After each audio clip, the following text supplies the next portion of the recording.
नमस्कार, बहुत स्वागत है आपका। इंडिया वॉइस देख रहे हैं आप, मैं हूं आपके साथ शिवम सोनी। उत्तर प्रदेश में आज ग्लोबल इन्वेस्टर समिट का आगाज हो गया है। पिछले काफी महीनों से इस समिट की तैयारियां यूपी में चल रही थीं। पीएम मोदी ने लखनऊ पहुंचकर कार्यक्रम का शुभारंभ किया और इस दौरान देश और दुनिया के कई बड़े उद्योगपतियों का एक मंच पर जमावड़ा लगा। 3 दिनों तक यह समिट यूपी में चलने वाला है। वहीं समिट के जरिए देश की अर्थव्यवस्था में 1 ट्रिलियन के योगदान की बात कही जा रही है। इसके साथ ही यूपी की तकदीर और तस्वीर बदलने का दावा भी किया जा रहा है। रिपोर्ट देखिए, उसके बाद चर्चा की शुरुआत।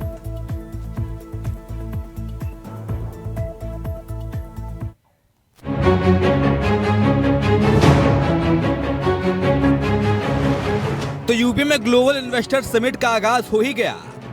राजधानी लखनऊ में भव्य कार्यक्रम का शुभारंभ पीएम मोदी ने किया। 10 से 12 फरवरी यानी कि 3 दिन तक चलने वाले इस ग्लोबल इन्वेस्टर समिट का लखनऊ के डिफेंस एक्सपो ग्राउंड में आयोजन किया जा रहा है। यूपी सरकार का दावा है कि देश की सबसे बड़ी समिट है। इसमें 16 देशों की 340 कंपनियां शामिल हुई हैं। कार्यक्रम में पीएम मोदी के अलावा रक्षा मंत्री राजनाथ सिंह, सीएम योगी आदित्यनाथ, राज्यपाल आनंदीबेन पटेल समेत यूपी सरकार के कई मंत्री पहुंचे। ग्लोबल इन्वेस्टर समिट में 20 देशों के 10,000 से अधिक मेहमान शामिल हुए। इसके साथ ही देश के तमाम बड़े उद्योगपति इस समिट में हिस्सा लेने पहुंचे हैं। बड़े उद्योगपतियों में मुकेश अंबानी, आदित्य बिड़ला समूह के अध्यक्ष कुमार मंगलम, टाटा सन्स के अध्यक्ष N Chandrasekaran, Zurich airport of India के सीईओ डेनियल बर्स्टर ने शिरकत की। इन्वेस्टर समिट के जरिए यूपी में 27 लाख करोड़ के निवेश की बात कही जा रही है, जो सरकार के शुरुआती अनुमान से कई गुना ज्यादा है। सरकार इसे लेकर गदगद है, तो वहीं विपक्ष सरकार की मंशा पर सवाल उठा रहा है। जो इन्वेस्टर समिट आज हो रहा है उससे उत्तर प्रदेश की जनता के साथ साथ पूरा हिंदुस्तान बहुत ही उत्साहित है। इस इन्वेस्टर समिट में उत्तर प्रदेश सरकार ने 23 लाख करोड़ का जो लक्ष्य रखा था, आज वो 32 लाख करोड़ के करीब अनुबंध होने जा रहा है। इन्वेस्टर समिट शुरू हो गया है। वहाँ पे जो हिंदुस्तान के देश के बड़े उद्योगपति हैं, उन्होंने अपने भाषण में कहा है, जैसे कि अंबानी जी ने कहा है कि उत्तर प्रदेश का स्वर्णिम युग शुरू हो गया है इस समिट के साथ। वहीं टाटा के एन चंद्रशेखरन ने कहा है कि मैं इस इन्वेस्टर समिट में आकर उत्तर प्रदेश आकर के बहुत ही प्रसन्न हूँ, बहुत ही खुश हूँ। जहाँ दूसरी तरफ इंटरनेशनल देशों की बात करें तो लगभग 40 देशों के जो प्रभावी देश हैं, 40 देशों के लगभग 400 प्रतिनिधि यहाँ इन्वेस्टर समिट में भाग ले रहे हैं। लगभग 10,000 लोग इस इन्वेस्टर समिट में भाग ले रहे हैं। प्रधानमंत्री मोदी जी आ चुके हैं और ये उनके नेतृत्व में, मोदी जी के नेतृत्व में, योगी जी के नेतृत्व में उत्तर प्रदेश का सही में स्वर्णिम काल शुरू हो गया है इस इन्वेस्टर समिट के साथ। देखिए, आज से उत्तर प्रदेश में इन्वेस्टर समिट है और आज निवेशकों को उन हिस्सों में घुमाया जाएगा लखनऊ के, जिन हिस्सों को आदरणीय अखिलेश यादव जी की सरकार में बनाया गया, सजाया गया। भारतीय जनता पार्टी की सरकार में उन स्थानों का रख रखाव नहीं था, बिजली नहीं थी, मरम्मत नहीं हो रही थी। आज उन्हीं जगहों को दिखा के भारतीय जनता पार्टी की सरकार निवेशकों को लुभाने का काम करेगी। भाजपा की सरकार केवल सपने दिखाना और सपने बेचना चाहती है। उनके पास इच्छा शक्ति नहीं है, इसलिए उत्तर प्रदेश में निवेशक नहीं आ रहे हैं। पिछले इन्वेस्टर समिट से उत्तर प्रदेश सरकार को क्या मिला, नौजवानों को क्या मिला, भारतीय जनता पार्टी की सरकार को यह जरूर बताना चाहिए। खैर, एमओयूज के धरातल पर उतरते ही उत्तर प्रदेश की तकदीर और तस्वीर बदलने वाली है, क्योंकि सरकार जो वादे कर रही है उससे तो कुछ ऐसा ही लगता है। Bureau report, India voice. तो उत्तर प्रदेश उच्चतम निवेश चर्चा की शुरुआत करते हैं। अशोक यादव हैं, प्रवक्ता समाजवादी पार्टी, हमारे साथ दिलीप यशवर्धन है, राजनीतिक विश्लेषक, और जल्दी हमारे साथ होंगे बीजेपी प्रवक्ता दीपक सोनकर। शुरुआत अशोक यादव जी आप ही के साथ। सर, समाजवादी पार्टी बड़ी बड़ी बातें कहती थी सर निवेश से पहले। ये तो योगी आदित्यनाथ हैं, योगी हैं, मंदिर में घंटा बजाएंगे, लेकिन सर परदेश से निवेश ले आए तो 27 लाख करोड़ का। देखिए, 2022 तो बीत गया। हाँ, और क्या किसानों की आय दुगनी हो गई या काला धन आ गया, माँ गंगा साफ हो गई, 2 करोड़ रोजगार हर साल मिल गया। 2018 में जो इन्वेस्टर समिति में इसमें रिलायंस ग्रुप के अंबानी जी 10,000 करोड़ का एमओयू साइन किए थे, अडानी ग्रुप के 35,000 करोड़ का साइन हुआ था एमओयू। क्या ये सारी चीजें धरातल पे आ गई या आई तो कितना % आई? लगभग 5 साल हो गया 2018 में साइन हुए, और 2018 के बाद अगर ये चीजें या 2014 में जो वादे किए गए थे या जो 2018 की समिति थी इसके पहले कितना परसेंट धरातल पे उतरी, तो इससे इस समिति का भी भविष्य निर्धारित होगा कि उस समिति का भविष्य क्या हो सकता है। क्योंकि इतिहास गवाह है कि भारतीय जनता पार्टी सिर्फ चुनावी स्टंट करती है, चुनावी इवेंट करती है, इसके अलावा कुछ नहीं। ये सारी चीजें जो है 2024 लोकसभा के तैयारी के लिए, और ये जनता के पैसे से जनता को सर्कस दिखाने जैसा है। अब देखिए रोडवेज का किराया बढ़ा दिया 25 पैसा पर किलोमीटर। अब ठीक जनता है, को ठीक है। दीपक सोनकर हमारे से जुड़ गए, प्रवक्ता भारतीय जनता पार्टी। बहुत स्वागत है दीपक जी आपका। सर, तमाम सवाल उठा दिए समाजवादी पार्टी ने। गंगा साफ हो गई क्या? विदेशों से काला धन आ गया क्या? और पिछले जो समिट हुए उत्तर प्रदेश में 2017 में, 2019 में, उन समिट से वो कितने धरातल पर उतरे सर? कितने में उस धरातल पर उतरे? सवाल पूछ रही है समाजवादी पार्टी। देखिए शिवम जी, निश्चित तौर पर उत्तर प्रदेश की जो छवि थी और उत्तर प्रदेश की जो दृश्य था, जो उत्तर प्रदेश को लोग कहते थे कि दंगई का उत्तर प्रदेश, अपराधियों का उत्तर प्रदेश, और गंगा तो उन्माद निर्मल हुई है, हाँ। मगर निश्चित तौर पर माफिया भी उत्तर प्रदेश से सफा हुए हैं, हाँ। और दंगई भी उत्तर प्रदेश से सफा हुए हैं, हाँ। और भ्रष्टाचार को भी लगभग खत्म करने का काम उत्तर प्रदेश से किया गया। रही बात अगर ग्लोबल इन्वेस्टर समिट की, देखिए कितना बड़ा प्रस्ताव आज उत्तर प्रदेश के अंदर निवेश करने के लिए आ रहा है। लगभग 27 लाख, हमने कहा ना कि 10 करोड़ का पहले लक्ष्य लिया, 10 लाख करोड़ का, फिर 17 लाख करोड़ का, और लगभग उस लक्ष्य को पार करके हम लोग लगभग 17 लाख करोड़ का लक्ष्य का निवेश आज हजारों कंपनियां, कई देशों से निवेश करने के लिए सुरक्षा के माहौल में 27 लाख करोड़ हो गया सर, 27 लाख करोड़।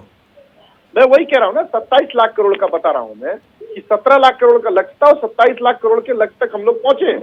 मैं इसीलिए कह रहा हूं कि जो एक सुरक्षा का वातावरण खड़ा हुआ है, हाँ। जो एक कानून व्यवस्था का भरोसा खड़ा हुआ है, उस भरोसे पर देश और विदेश से लोग निवेश करने के लिए बात आ रही है। रही बात अशोक भाई के जवाब की, अशोक भाई बड़े भाई हैं, मैं उनको निश्चित तौर पर संतुष्ट करूंगा कि जिस तरीके से 2018 के समिट की आप चर्चा कर रहे हैं, निश्चित तौर पर हमने वो लगभग 4 लाख करोड़ का निवेश उसमें प्रस्ताव पास चुका था, और 3 लाख करोड़ को हमने धरातल पर उतारने का काम किया।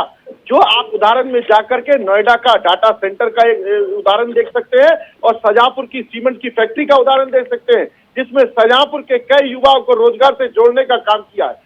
देखिए सबसे बड़ी बात यह है कि आज युवा उद्यमी कैसे बने, युवाओं को कनेक्टिविटी के माध्यम से रोजगार से कैसे जोड़ा जाए, उनको नए नए उपयोगों से, नए नए प्रयोगों से, नए विजन से, और जिस तरीके से अशोक यादव सर, 16 देशों की 340 कंपनियां शरीक हुई हैं सर। देश के तमाम बड़े उद्योगपति, विदेशों से लोग आए हैं निवेश करने के लिए, और आप कह रहे हैं कि छलावा है सर। मैं फिर वही कह रहा हूं कि जनता के पैसे से जनता को सर्कस दिखाने के बराबर है, क्योंकि ये सारी चीजें आगामी लोकसभा चुनाव को मद्देनजर रखते हुए नहीं अशोक भाई, लेकिन भगवान से दुआ करेंगे कि समिट कामयाब हो जाए। अशोक यादव, उत्तर प्रदेश के मुख्यमंत्री योगी आदित्यनाथ, एक मिनट, नहीं मैं ये अशोक यादव, भगवान से दुआ करेंगे समिट कामयाब हो जाए 2022 में, क्योंकि बेरोजगारी का मुद्दा लगातार आप उठाते रहे हैं, प्रदेश में समाजवादी पार्टी उठाती है, और ऐसे में सर 2 करोड़, माफ कीजिएगा, 2 करोड़ युवाओं को रोजगार देने की बात करिए बीजेपी इस समिट के बाद। जब एमओयू धरातल पर उतरेंगे तो 2 करोड़ युवाओं को रोजगार मिलेगा सर, प्रदेश उन्नत होगा। 2 करोड़ रोजगार तो 2014 में ही माननीय मोदी जी वादा किए थे। भगवान से दुआ करेंगे समिट कामयाब हो जाए। मैं तो भगवान से दुआ कर ही रहा हूं कि ये जो समिट कामयाब हो। भाई देखिए, अगर प्रदेश का विकास तो अच्छी बात है, लेकिन ये इवेंट मैनेजमेंट है सिर्फ। ठीक है, इवेंट मैनेजमेंट दीपक सोनकर बता रहे हैं, दीपक सोनकर इवेंट मैनेजमेंट बता रहे हैं। देखिए ये जो इवेंट मैनेजमेंट तो जनता के पैसे का हमने सीएफआई में भी महोत्सव में देखा है। हाँ। ये जनता की जो पैसे की आपने बात करी ना, हाँ। हमने तो जनता के पैसे को जनता तक कैसे पहुंचाया जाए, गांव के साथ नौजवान को कैसे जोड़ा जाए, कैसे उसको योजनाओं से विद्युत किया जाए, कैसे उसको सशक्त बनाया जाए, कैसे गरीब कल्याण की योजना उस तक पहुंचाया जाए, कैसे अंतिम पायदान पर खड़े हुए व्यक्ति तक उस योजनाओं से जोड़ा जाए, मगर वही जनता का पैसा कैसे सफाई महोत्सव में बर्बाद किया था, कैसे किया गया था, इसका जवाब अशोक भाई के पास नहीं होगा, और है तो दे दे इसका जवाब किस तरीके से जनता के पैसे के बाद। दूसरी बात, पहले मेरी पूरी बात पूरी हो जाने दीजिए। दूसरी बात यह है कि देखिए शिवम जी, मैं बार बार यही बात कहता हूं कि कि उत्तर प्रदेश के अंदर सबकी सरकार रही और उत्तर प्रदेश की जनता ने इस चीज को मापदंड से तोल करके देखा है और जाना है और महसूस किया है। इसीलिए लगातार जनता का आशीर्वाद भारतीय जनता पार्टी के साथ है, देश के प्रधानमंत्री नरेंद्र मोदी जी के साथ है, उत्तर प्रदेश के मुख्यमंत्री योगी आदित्यनाथ जी के साथ है। जो बदलता उत्तर प्रदेश है, जो कनेक्टिविटी का उत्तर प्रदेश है, जो इंटरनेशनल एयरपोर्ट बे का उत्तर प्रदेश है, जो बड़े मेडिकल कॉलेज का हब का उत्तर प्रदेश है, आज जो उत्तर प्रदेश उद्योगों का उत्तर प्रदेश बनेगा, निश्चित तौर पर ये जिस तरीके से आज युवाओं को रोजगार से जोड़ने के लिए और हर एक क्षेत्र में विकास के लिए, देखिए ना कितना, जब हम लोग कहते थे मैन्युफैक्चरिंग की बात, आज उत्तर प्रदेश में मैन्युफैक्चरिंग भी होती है और उस मैन्युफैक्चरिंग से लोगों को जोड़ने की बात की जाती है। ठीक है, लेकिन दीपक सोनकर, क्या 2024 से पहले कोई बड़ा संदेश देने की कोशिश इस इन्वेस्टर समिट के जरिए, क्योंकि 2024 में लोकसभा का चुनाव भी है और सबसे ज्यादा सीटें उत्तर प्रदेश में ही, 80 सीटें लोकसभा की? ये बिल्कुल ठीक बात है शिवम जी, निश्चित तौर पर देश की राजनीति में उत्तर प्रदेश की राजनीति का बहुत बड़ा योगदान है और उत्तर प्रदेश का बड़ा योगदान है। मगर मैं एक बात कहूंगा कि भारतीय जनता पार्टी तो इस लोकतंत्र के पर्व को हमेशा मनाती है, इस लोकतंत्र के पर्व को इस महोत्सव के रूप में मनाती है और हम तो निश्चित दिन, मैं कह रहा हूं कि भारतीय जनता पार्टी का कार्यकर्ता 365 दिन और 12 महीना जनता के बीच में रहकर के काम करने वाला है। ये चुनावी जुमलों की तरह चुनाव के समय उठ करके नहीं आता है, कि जिस तरीके से जनता के बीच में हमेशा रहना और जनता की चिंता करना, 100% जनता के हित की बात करना। दिलीप यशवर्धन सर, एक और सर जातियों पर सियासत करने वाली समाजवादी पार्टी है, तो एक और विकास का दावा करने वाली भारतीय जनता पार्टी, जो कहती है कि हमने 2017 से जब से सरकार बनाई है माफियाओं का सफाया किया है, उत्तर प्रदेश में रोजगार के नए नए आयाम विकसित किए हैं, उत्तर प्रदेश की जो पुरानी छवि थी और अब की छवि, उसमें जमीन और आसमान का अंतर भारतीय जनता पार्टी बताती है। तो सर क्या लगता है, जनता इस बार किसके साथ होगी? जातियों को लेकर जो सियासत कर रहा है एक और उसकी तरफ, या जो विकास की बात कर रहा है उसकी तरफ? दिलीप सर। शिवम जी, जनता तो फिलहाल भारतीय जनता पार्टी के साथ ही होगी, हाँ। लेकिन उसका कारण वो नहीं है जो कारण बताया जा रहा है, ये हाँ। कारण कुछ और है। विकास की धारा बह रही है, धारा तो नहीं बह रही है, लेकिन हाँ उसकी एक छोटी सी लहर जरूर कह सकते हैं कि बही होगी। हाँ। और 27 लाख करोड़ का इन्वेस्टमेंट आज आ गया है, तो बहुत अच्छी बात है, आना चाहिए। प्रदेश का डेवलपमेंट होगा, इकोनॉमिक डेवलपमेंट होगा, इंफ्रास्ट्रक्चर डेवलपमेंट होगा, एम्प्लॉयमेंट का डेवलपमेंट होगा, हर व्यक्ति के घर में रोजगार होगा, हर आदमी के जेब में पैसा होगा, उस पैसे का एक हिस्सा सरकार के जेब में टैक्स के रूप में जाएगा।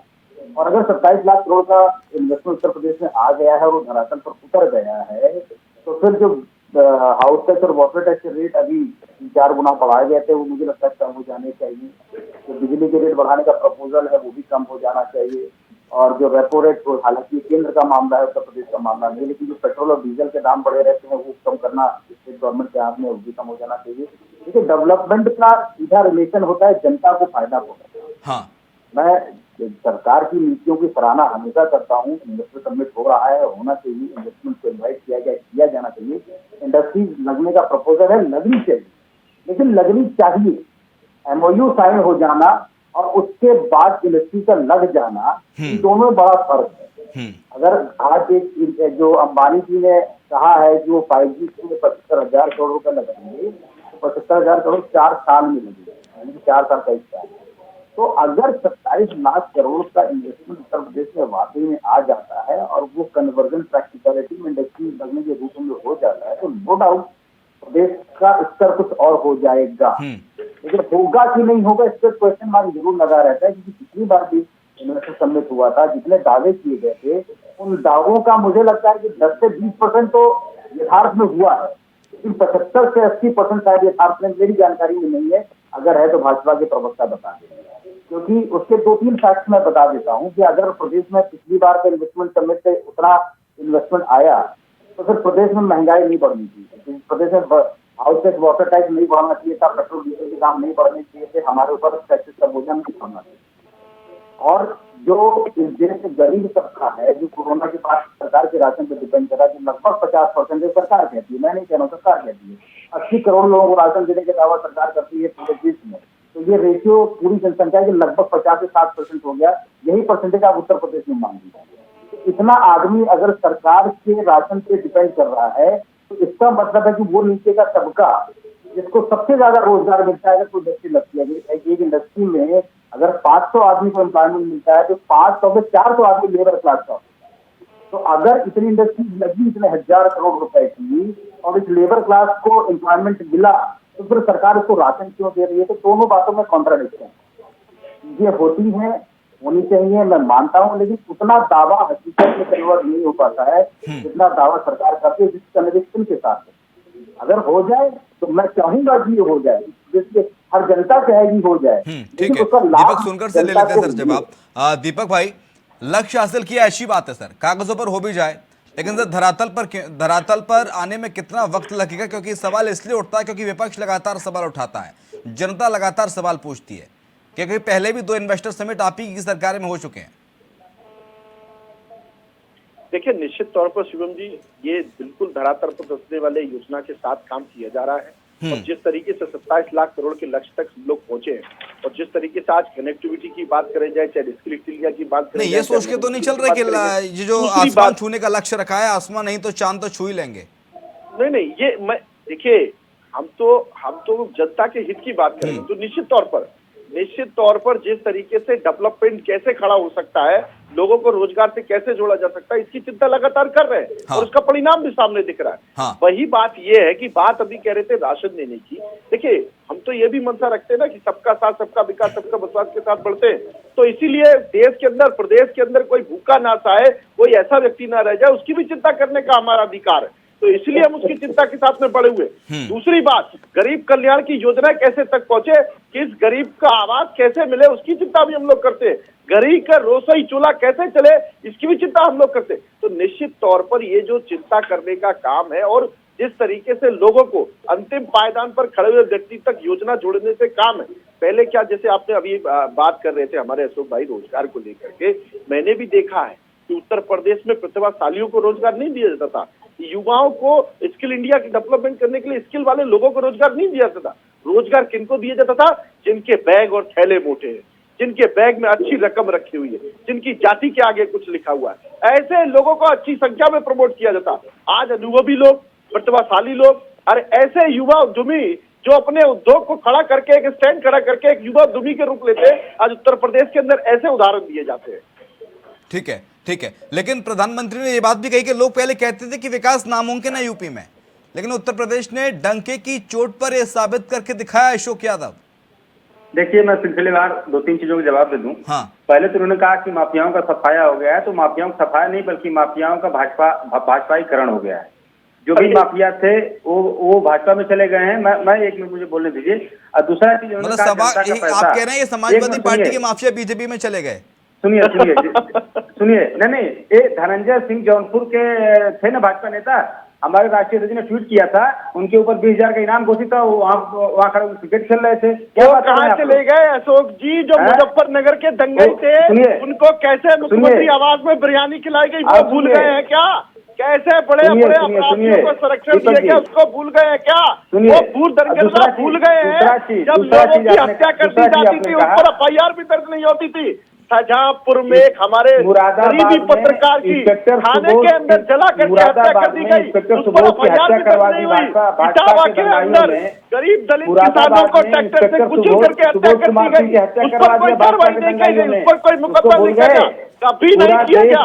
जब उत्तर प्रदेश के अंदर नफरत की राजनीति फैला दी है भारतीय जनता पार्टी ने, उस चीज को आप भूल गए। अपराधी और पूरी देश को नफरत की राजनीति में तब्दील कर दिया भारतीय जनता पार्टी ने, पूरे देश को के अंदर पेश करने का लीजिए दीपक जी। और देश के आपने कहा ना, उत्तर प्रदेश के कानून व्यवस्था की चर्चा होती है, जो कानून व्यवस्था का मजाक बनाया गया था, जो कानून व्यवस्था के नाम पर खिलवाड़ किया गया था, मैं खुलेआम बोल रहा हूँ, सुरक्षा का जो माफिया, आज कानून व्यवस्था की तारीफ जो दंगाई, राज्यों में की जाती है। तो भाई, अगर भाजपा को सूट करता है या किसी जात विशेष का है, उस माफिया के ऊपर कार्रवाई नहीं हो रही है। दूसरी चीज, आपने कहा सबका साथ सबका विकास, सबका साथ अडानी का विकास, सबका साथ अडानी का विकास, सबका साथ अडानी का विकास, किसी पार्टी सबका साथ अडानी का विकास। कोई व्यक्ति 609 नंबर से कार्रवाई होती रहेगी। 609 नंबर का उद्योगपति अडानी नंबर 2 का उद्योगपति बन जाता है, पूरे देश के संसाधनों पर कब्जा करके। सर, मोदी अडानी जी पे ने पूरा डिबेट नहीं हो देश रहा को है, अडानी प्लीज के हवाले अडानी पे कर डिबेट दिया। नहीं कर रहे हैं। अडानी पे किसी और दिन डिबेट कर लेंगे, तो शाम को देखिए, कई बार प्राइम टाइम डिबेट हम कर चुके हैं उस मुद्दे पर। डिबेट हो रहा है जिस ग्लोबल सब्जेक्ट पे कर इन्वेस्टर रहे समिट हैं, पर। प्रधानमंत्री पहुंचे थे, उन्होंने सीधा कहा कि पहले बीमारू राज्य था उत्तर प्रदेश, लेकिन पिछले 5 से 6 सालों में बीमारू नई राज्य- पहचान उत्तर प्रदेश देखिए- ने बनाई है। यानी देखिए प्रधानमंत्री शिवम का जी- कहना साफ साफ था, बिना नाम लिए शिवम जी- समाजवादी पार्टी का, कि 5 से 6 साल बीमारू- पहले, सुनिए, सुन लीजिए अशोक बीमारू यादव, सुन राज्य लीजिए, में- 5 से 6 बीमारू साल राज्य पहले में पहले बीमारू कुछ- राज्य था उत्तर प्रदेश, लेकिन योगी बीमारू राज्य आदित्यनाथ पहले की कुछ सरकार स्टेट हुआ करते ने थे। योगी आदित्यनाथ की सरकार में उत्तर प्रदेश ने नई पहचान बनाई है।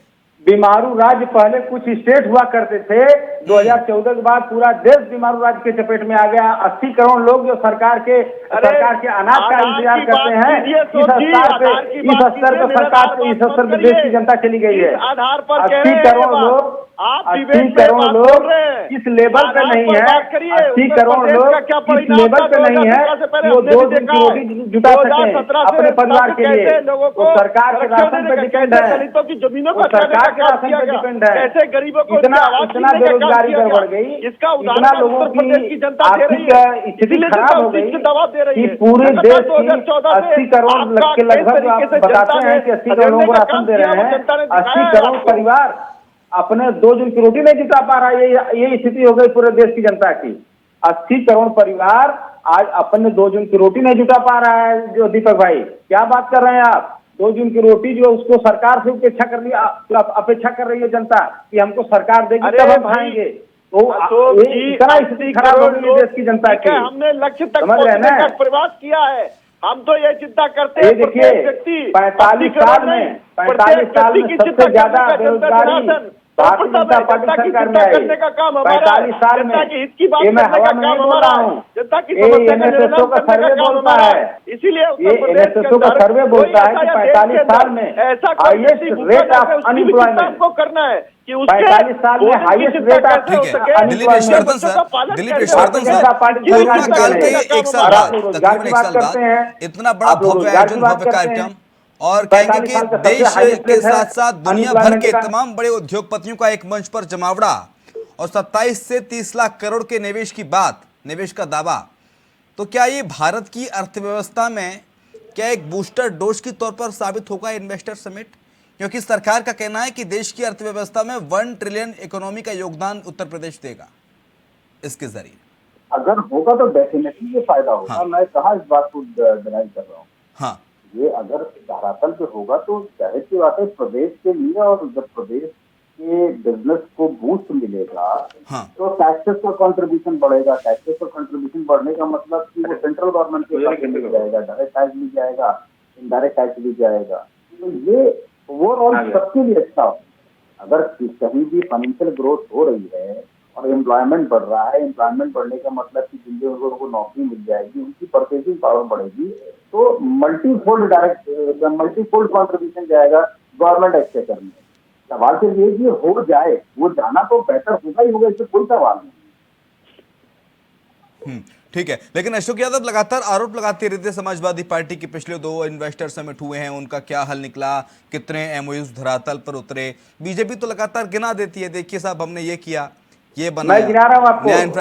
देखिए शिवम जी, मैं एक चीज आपको बता रहा हूँ। नहीं, मैं ये पूछ रहा हूँ कि जब समाजवादी पार्टी की सरकार में जब होते थे इन्वेस्टर समिट और दुबई में आप कार्यक्रम आयोजन करते थे कार्यक्रमों का, उनका सर क्या मतलब परिणाम निकला, वो भी गिना दीजिए, जरा बता दीजिए, जनता भी देख ले उत्तर प्रदेश की। 2017 से पहले की बात कीजिए ना सर। 2022 में ये सुरेश खन्ना साहब वित्त मंत्री जो गए थे अमेरिका, और वहां पे एक फर्जी यूनिवर्सिटी, ऑस्टिन यूनिवर्सिटी 16 देशों में गए थे सरकार के मंत्री और अधिकारी सर, तब निवेश आया है। 35,000 करोड़ का MOU का समझौता करके आ गया ऑस्टिन यूनिवर्सिटी। दुबई में कार्यक्रम हुआ था, उसका क्या अखिलेश सरकार के टाइम समय पे? आप ये बताइए, ये लोग हवा में समझौता कर रहे हैं, फर्जी समझौते कर रहे हैं। अरे आप तो बताइए, आपका समझौते का क्या हुआ सर? पता चला उसका रजिस्ट्रेशन नहीं है। आप कह देंगे अभी हमने बुंदेलखंड एक्सप्रेस वे बनाया, एनरोलमेंट नहीं है, बार बुंदेलखंड एक्सप्रेस वे बता देंगे। वित्त मंत्री हमारे 35,000 करोड़ का MOU साइन करके चले जाते हैं ऑस्टिन यूनिवर्सिटी अमेरिका से, वहाँ टूर करने गए थे, ठीक है, वहाँ एंजॉय करने गए थे। दीपक सोनकर कह रहे हैं MOU फर्जी है, MOU फर्जी बता रहे हैं दीपक सोनकर। यूनिवर्सिटी का क्या है उसके बारे में जवाब दीजिए दीपक सोनकर, समय कम है। ऑस्टिन यूनिवर्सिटी का देखिए चले आए। हेलो, मेरी आवाज आ रही है शिवम जी? आ रही है सर, आ रही है। हाँ, देखिए अशोक जी इस चीज को स्वीकार नहीं कर रहे हैं कि दुबई में जो जैसे समिट समाजवादी पार्टी को करना पड़ा, उत्तर प्रदेश में कानून व्यवस्था का ये हाल था, सुरक्षा का ये वातावरण था कि उत्तर प्रदेश में समिट कराने की हिम्मत और ताकत जुटा नहीं पाए। उसका जवाब अशोक भाई के पास नहीं होगा। उसमें क्या था कि उसका भी जवाब नहीं होगा। जब उत्तर प्रदेश के अंदर जो माहौल था, उस माहौल से आपकी ताकत नहीं हुई कि आप